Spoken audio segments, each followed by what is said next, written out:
continue driving and sharing my screen, but I want to hand the wheels off to Ben to lead us in a discussion specific to some case studies and looking at these census tracts.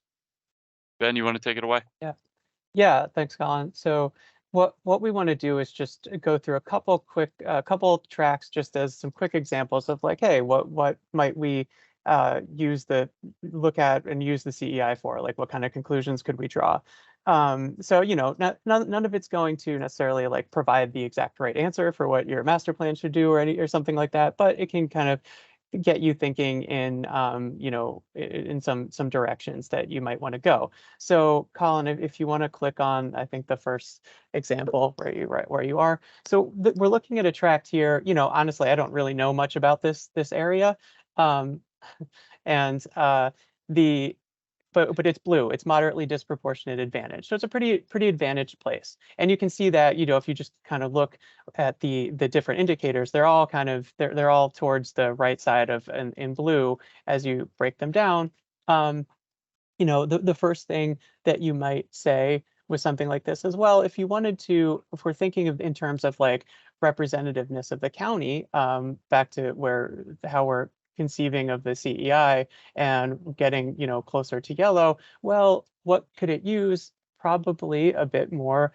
It could possibly use rental housing. It looks like there's only 6.4% of people renting, which is very low compared to the county. A lot of the rentals we have are concentrated in specific places. So that's one way we could think about. It might not be appropriate for this plan. Depends on a lot of things, but it's just one thing we could think about as we go further with the plan. Also, with renting often comes EMPDUs. It might be helpful to make it possible for people with lower incomes to live here. Again, that would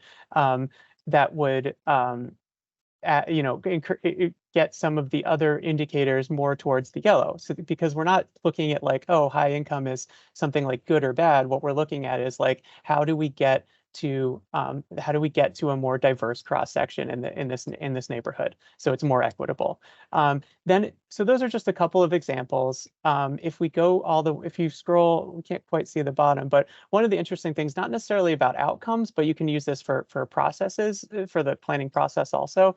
Again, I'm aware there's no master plan going on here right now. There probably was or will be at some day, but there you notice that the barriers to inclusivity score, which is really the language ability, is actually in the yellow, right around the county average. So there's 12% of the people who have trouble speaking English. Now, it's not immediately apparent what language it is that their native language is, but you can, through a little bit more research, you can add the race and ethnicity layer onto here, racial and ethnic predominance, which won't tell you exactly, because this is basically just says, in this case, it says that there is no majority. But if there is a race and ethnicity tab, which we haven't gotten to yet, which will be able to show you the dominant. Yeah, he's pointing to it. We're not going to go there right now, but it will be able to show the dominant. It does turn out to be the Asian population, and then from there you could go on to do further research into what native language they might speak, so that you can tailor your engagement and outreach to that population. So I think we can move on to we have two more quick examples. We're going to go to downtown Bethesda. And one of the reasons I want to show downtown Bethesda is just mainly to just emphasize that, like all of our downtowns, Bethesda included, even though we kind of think of it as the more exclusive, for lack of a better word, like a bougie part of our county, it's yellow, it's diverse, it's representative of a lot of the diversity in our county. And actually, three of the four really downtown tracks fall in this yellow category. And but it's in a different way than some others. So obviously, yeah, the incomes are high. But the point, or the takeaway here, is that two things can be true at the same time, where you can have a generally high income tract, but also a good amount of economic insecurity. The people living under 200% of poverty is just almost exactly at the same level in this downtown Bethesda tract as it is throughout the rest of the county. And so that's something that's it's useful to know. I mean, you've got a cross section of the population, and you're not just necessarily planning for, wealthy people in Bethesda. You've got a lot of people that need to be represented. At the same time, the Bethesda score gets, dragged. I don't want to say gets depressed in a sense because of its high level of rental, just most people there rent housing because it's one of our downtowns. This could be a larger problem, not necessarily related to the tract itself, where it's just, I think it's hard to, from what I know, to create condos or home ownership opportunities in denser housing in the county. But that could still be something that we would look at to raise that housing stability and wealth building indicator score up a little bit again to get it closer to yellow.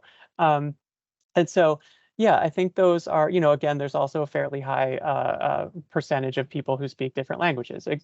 Our downtowns are because of the multifamily. There's the few places where we have multifamily housing, where we have a lot of our affordable housing.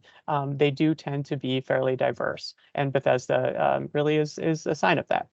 So I think we can then move on to our last example, which we're going to pick on the Tacoma Park minor master plan people again. And this is, it became a convenient example. This is, I mean, you guys are hard at work at this master plan amendment. So we don't, I don't think this will, cast any doubt onto that. But so if you look at, you can see the plan outline, and we're just going to look there at the bottom, the bottom orange track, but it's towards the top of the master plan area. Now, as usual, uh, the master plan boundaries do never line up with our census tracts, which creates a lot of frustration here at research. But we deal with it, and so in this case, we can't, there's only a portion of the tract that lines up within the boundary, but still, I think the rest of the tract is still probably affected by the what happens with the master plan. And this is a tract that, in contrast to the ones we've seen before, scores at the disadvantage end of most of the indicators. It's very low income, a lot of economic insecurity, a lot of rentership as opposed to ownership. And a good still a good amount of not 50% of people lack a bachelor's degree, about 15% of the population don't speak English. So when we're thinking about this tract, what could we do? And again, I have not worked on really much on this master plan. I'm using this more as an example, as about how we could think about it. But there's always a need for affordable housing, obviously, in the county. But in this specific case, maybe we err more on the side of market rate housing, because what we might want, if we're thinking about getting more to yellow, to more diverse, we might want people with higher incomes. There already are a lot of people with low incomes, and we don't want to further concentrate that. What we want is people with higher incomes to make it more diverse. And also, and then, of course, we want to provide more opportunities. And I'm also using this because I know that the Adventist hospital, I believe, is basically, getting completely knocked down. So there won't really be displacement of any existing people. That's always something we have to be concerned about. But in this sense, if you're starting from scratch with mixed use, affordable housing will be great, so that other people that are living nearby and may have some options to get out of substandard housing. But at the same time, we may decide it might not be a good idea to add so much affordable housing that essentially this tract stays orange, in other words, staying very disproportionately disadvantaged. Again, it depends on the specific context. I'm not saying that's what has to be done, but it's a way to use the CEI to think about options and what the kind of outcomes we can be thinking of for tracks as we plan for them. So I think that's all of the examples. So I'll turn it back over to Colin and maybe finish up, and then hopefully we can have a little bit of discussion.